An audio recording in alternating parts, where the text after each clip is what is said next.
Ya, ini jadi Abu Mansur Al-Hallaj ini abad ketiga Hijriah, era ketika dunia Islam panen sufi. Sangat banyak sufi lahir di era ini, khususnya para sufi Persia, termasuk Al-Hallaj, Haris Al-Muhasibi, Ma'ruf Al-Karhi, Junaid Baghdadi, dan seterusnya. Sahal Tustari yang guru-gurunya, termasuk Al-Hallaj sendiri, termasuk Sibli dan banyak yang lain. Generasi pertama. Nanti generasi kedua ada Rumi, Ibnu Arabi dan kawan-kawan. Ajaran-ajarannya nanti banyak dilanjutkan oleh Ibnu Arabi. Kita lihat tuduhannya ini yang dipakai oleh kekhalifahan zaman itu untuk mengeksekusi Al-Hallaj. Yang pertama, dituduh berkomplot sama sekte namanya Koromitoh. Sekte Koromitoh itu sempalannya Syiah Ismailiyah. Jadi ya karena Al-Hallaj ini lahir di Iran, dan kebetulan daerah tempat dia lahir itu dekat dengan wilayah munculnya sekte ini, Syiah Koromitoh. Jadi maka dia dituduh berkomplot. Meskipun Al-Hallaj sendiri ngomong, loh aku itu mas Sunni loh, meskipun Iran, meskipun Persia. Cuma orang-orang yang karena sudah terlanjur nggak setuju ya dianggap wah itu bohong. Paling dia diam-diam berkomplot. Koromitoh ini sekte Syiah yang semacam gerakan underground yang memberontak pada Abbasiyah. Yang kisahnya juga ngeri-ngeri. Dia sempat, jadi saat itu yang paling ngeri adalah dia menyerang semua jamaah haji yang mau pergi atau pulang dari Mekah. Kemudian sempat juga bikin rusuh di Madinah dan di Mekah, mencemari, jadi membunuhi jamaah haji, terus mayat-mayatnya dicemplungkan di sumur Zam-Zam zaman itu. Jadi sekte Syiah namanya Koromitoh, dan dikejar-kejar, dihabisi ya, meskipun agak susah melawan dinasti ya mesti kalah. Dan untuk menguatkan tuduhan pada Al-Hallaj, Al-Hallaj dituduh masuk sekte itu, meskipun dia sendiri terang-terangan ngomong ya ndak, wong saya Syiah aja ndak, saya itu masih Sunni kok. Dan gurunya sendiri Junaid itu kan diakui sebagai sufi panutannya orang-orang Sunni. Yang NU kan masih ingat kan bahwa kalau ya kan tasawufnya Junaid, kalau fikihnya Syafi'i, kalau kalamnya Asy'ari. Jadi Al-Hallaj guru-guru orang Sunni semua kok.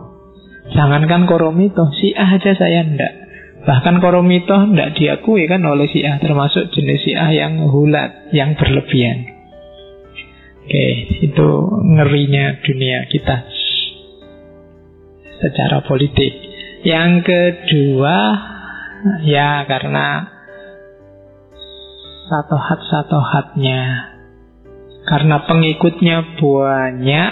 Dan biasa kan kalau pengikut banyak orang awam itu biasanya lahirnya kultus, mengidolakan imamnya, kiainya, ulamanya, meskipun mereka nggak minta.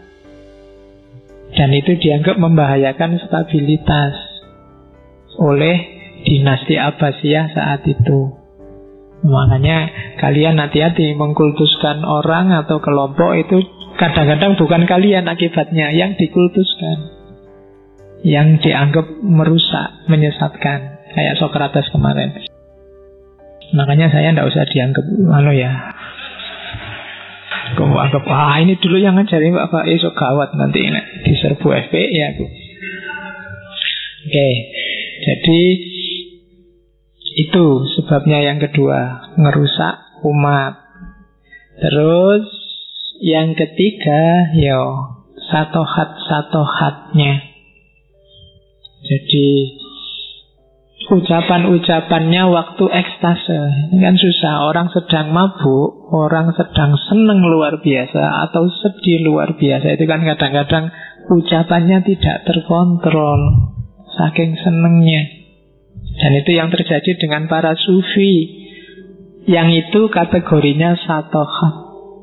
Satohat itu kalau jamak, kalau tunggal namanya sadhiyah. Jadi ucapan merancau. Oke, jadi itu 3 ini yang dituduhkan pada Al-Hallaj. Gara-gara ini nanti dia dieksekusi. Ya termasuk kultus-kultus muridnya. Al-Hallaj ini punya banyak cerita-cerita keramat. Satu ketika dia sama murid-muridnya sedang uzlah di hutan. Tiba-tiba muridnya ada yang bilang, wah kayak gini kalau ada manisan enak ya, kita nggak bawa apa-apa. Al-Hallaj terus pergi sebentar, paling 2-3 detik, terus tiba-tiba datang bawa manisan banyak, bawa minuman yang enak-enak, terus diminum. Nah, orang-orang heran muridnya, kok bisa, dari mana ya ada minuman tiba-tiba, ada makanan enak-enak. Yo, Al-Hallaj diem aja. Tapi besoknya setelah pulang, muridnya ini ngecek, ini ada manisan kayak gini, ini produksi mana ya? Jangan-jangan tadi sudah sangu. Tapi begitu dilacak, ternyata adanya manisan itu jauh sekali. Perjalanan 1 bulan baru ketemu. Oh, berarti ini tadi dapatnya dari mana? Tadi datangnya masih hangat. Ada juga cerita waktu muridnya, wah Syekh ini lapar Syekh, enaknya kalau ada kurma. Terus katanya Al-Hallaj, goyang aja tubuhmu. Digoyang-goyang ini tiba-tiba kurmanya berjatuhan. Jadi kan, enak kan kalau kalian bisa gitu. Kalau kalian goyang, yang jatuh paling rambutnya. Kalau Al-Hallaj kurmanya yang jatuh. Oh, itu kan dahsyat. Di antara dia dikenal Al-Hallaj itu satu ketika dia ngelamar kerjaan jadi pemintal benang kayak ayahnya. Jadi dan juraganya heran karena cara dia misah biji kapas sama isinya cuma dituding aja. Jadi dituding aja kapas sama isinya itu misah sendiri. Oh, itu di antara cerita-cerita yang pasti yang membawa cerita-cerita kayak gini murid-muridnya.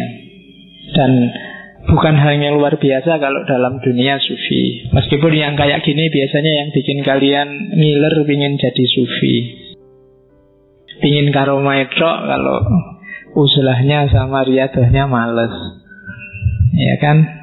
Makanya Nabi sudah wanti-wanti, nggak usah terpesona dengan karomah. Kamu hanya butuh istiqomah. Termasuk ngaji ini. Nggak usah membayangkan karomah macam-macam dari ngaji filsafat. Yang penting istiqomah wae dikit-dikit. Dari 3 tujuan inilah nanti dia dieksekusi. Oke, mulai kita buka kitabnya. Al-Hallaj nulis sekitar 20-an kitab yang bisa kita akses sekarang. Kalau di internet bisa kalian ambil Tawasin, termasuk yang versi terjemahan, plus Diwanul Hallaj. Yang Diwanul Hallaj versi Arabnya. Hari ini kita banyak ngomong di Tawasin. Kalau terjemahan bahasa Indonesianya biasanya diterjemah kitab kematian. Tawasin itu sebenarnya ngambil dari salah satu huruf muqatta'ah dalam Al-Quran. Kan di beberapa surat itu ada yang diawali dengan kalimat to sama sin. To sin, jadi tosin yang banyak jadi tawasin. Memang isinya mengarah ke akhirat. Jadi sehingga kitabnya diterjemah jadi filsafat kematian. Itu kalimat pertama. Jadi to sin, kebenaran adalah bentuk cahaya yang memancar dari yang gaib. Ia terlihat dan memancar kembali kepada yang gaib. Dan kebenaran itu melampaui segala cahaya dan menjadi cahaya di atas cahaya. Dan benderangnya memancar ke seluruh purnama. Titiknya yang paling terang menjulang ke angkasa yang diselimuti oleh rahasia. Ini kalau cuma kamu baca, insya Allah kamu tidak paham. Ya, jadi hampir semua sufi Persia menganalogikan kebenaran dengan cahaya, dan puncaknya kebenaran adalah cahaya maha cahaya. Kalau dianalogikan ya, cahaya itu bukan kok kayak cahaya beneran, tapi ini semacam analogi. Sama kayak kamu melihat sesuatu, matamu siap, sesuatunya juga siap, tapi kalau cahayanya nggak ada, nggak akan terlihat. Mikrofon ini siap, mata kita juga siap untuk lihat mikrofon, tapi begitu listriknya mati, mikrofon ini nggak akan kelihatan. Jadi kebenaran itu ketika ada cahaya, dialah yang mengantarkanmu pada pemahaman tentang mikrofon ini. Akalmu juga begitu, otakmu siap, yang mau dipikir siap. Tapi kalau nggak dapat pancaran cahaya dari Allah, kalian nggak akan bisa nangkep pengetahuan. Para ulama nggak akan, para ilmuwan secanggih apapun nggak akan bisa moto gimana kerja otak menangkap pengetahuan. Itu sama kayak mata yang atas fasilitas cahaya dia bisa paham sesuatu, bisa melihat sesuatu. Jadi otakmu itu ada sambungan transmisinya dengan Allah. Bentuk transmisinya itu cahaya. Makanya para ulama zaman dulu menyebut al-ilmu itu nurun. Ilmu itu cahaya. Jadi pengetahuan apapun yang kamu pahami berarti ada cahaya yang terpancar di situ. Dari situ kamu bisa paham. Jangan gaya merasa kamu pintar bisa paham sendiri. Kalau Allah tidak ngasih nurnya, sama kayak takmir nggak menyalakan lampunya, kamu tidak akan paham, kamu nggak akan bisa lihat mikrofon ini. Itu analogi cahaya. Maka kan selalu begitu, semakin kamu dekat sama Allah, semakin kamu makrifat. Kenapa? Cahayanya semakin terang. Kenapa? Allah lah sumber cahaya itu. Allah lah sumber semua pengetahuan. Jadi semakin dekat sama sinyalnya, HP-mu kan semakin jelas, semakin banyak sinyalnya. Semakin kamu dekat sama lampunya kan semakin terang, semakin jauh semakin gelap. Jadi kebenaran adalah cahaya, kebalikannya berarti apa? Yang gelap, yang jelek, yang jahat itu berarti ketika cahaya nggak menjangkau ke situ. Nah itu ajaran rumit tentang cahaya yang banyak diajarkan oleh para sufi. Jadi kalau masih belum paham, nanti kamu ulang lagi ya rekamannya bagian ini. Karena aku ngulang-ulang terus kamu bingung, diulang lagi mesti kamu paham 2-3 kali. Jadi bagaimana cahaya adalah perantara kebenaran. Dan nanti ada Nur Muhammad, nanti kita lihat posisinya Nur Muhammad di antara cahaya. Oke, sekarang kita masuk ajaran pertamanya, Al-Hallaj. Jadi ada revolusi besar yang dibawa oleh para sufi Persia. Jadi sebelum muncul para sufi ini, banyak umat Islam, di situ disebut awam, yang meyakini bahwa untuk ketemu dan kontak sama Allah itu ada pakemnya. Harus ikut aturan-aturan formal dan resmi. Harus manut petunjuk yang berwenang. Apakah itu ulama, apakah itu kiai, apakah itu. Nah, para sufi ini membongkar itu, bikin revolusi besar dengan menunjukkan bahwa tidak setiap orang bisa ketemu Allah. Setiap orang bisa ngobrol sama Allah. Tidak ada jarak, tidak butuh perantara. Syaratnya apa? Bersihkan egomu, bersihkan dirimu sampai kamu layak untuk Allah datang padamu. Jadi kalau dirimu bersih, Allah layak datang, Allah akan datang. Singkirkan sifat-sifat duniawi. Dengan asumsi ini terus para sufi merumuskan banyak sekali ajaran yang intinya adalah setiap kita bisa berhubungan langsung sama Allah. Tidak harus pakai banyak perantara macam-macam. Nah, ini sebenarnya kritik zaman itu pada dominasi orang-orang Arab.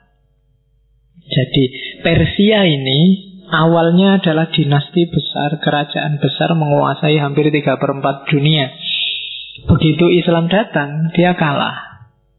Terus apalagi sejak era Umayyah dilanjutkan sampai Abbasiyah, ada bau Arabisme yang kuat. Gubernur harus Arab, khalifah harus Arab, apa-apa harus Arab. Bahkan ulama, kiai dianggap Arab lebih afdol, yang jenggotnya lebih panjang, yang jubahnya lebih. Kan ada gambaran kayak gitu. Dianggapnya kita ini agak jauh sama Allah, yang lebih dekat sama Allah itu yang Arab. Kan ada ya, sampai hari ini kan pandangan kayak gini ada. Jadi pokoknya tidak, kita harus manut sana kiblatnya, karena Ka'bahnya ada di sana dan orang sana pasti lebih alim daripada kita. Ada kan persepsi kayak gitu. Nah, para sufi Persia ingin membongkar itu. Tidak, setiap orang punya hak atas Allah. Dia bukan hak eksklusif para ulama tertentu, orang-orang tertentu. Dari situ saya bilang tadi muncul banyak sekali ajaran. Yang paling terkenal kan 3. Ittihad, Abu Yazid Bustami, kemudian hululnya Al-Hallaj ini, dan yang ketiga Wahdatul Wujudnya Ibnu Arabi. Yang paling puncak terkenal dalam tradisi tasawuf falsafi. Kalau dijelaskan ringkas, ittihad itu dari bawah ke atas. Hamba yang berusaha naik sampai puncak bersatu sama Allah. Kalau hulul dari atas ke bawah. Hamba yang mengosongkan dirinya sehingga Allah terus bisa masuk. Kalau wahdatul wujud, diusahakan apa enggak diusahakan, hakikatnya kita satu sama Allah. Ibnu Arabi, diputar lagi rekamannya. Nek tak jelasin lagi kamu nanti pening. Oke, jadi itu ajaran-ajaran. Jadi awalnya hulul ini, manifestasinya apa? Kalau orang sudah mengalami hulul, maka itu sebenarnya hadis di Sunni kan banyak beredar ini. Ketika seseorang sudah sangat dekat sama Allah, kalau di para sufi bahkan gak cuma dekat, jadi satu. Itu kalau dia ngomong, yang ngomong bukan dia tapi Allah. Kalau dia mendengarkan, kalau dia berbuat, semuanya bukan dia tapi Allah. Kehendaknya bukan kehendak dia tapi sudah kehendak Allah. Ya kayak kamu kalau jatuh cinta itu loh, apa-apa kan sudah dia, bukan kamu lagi.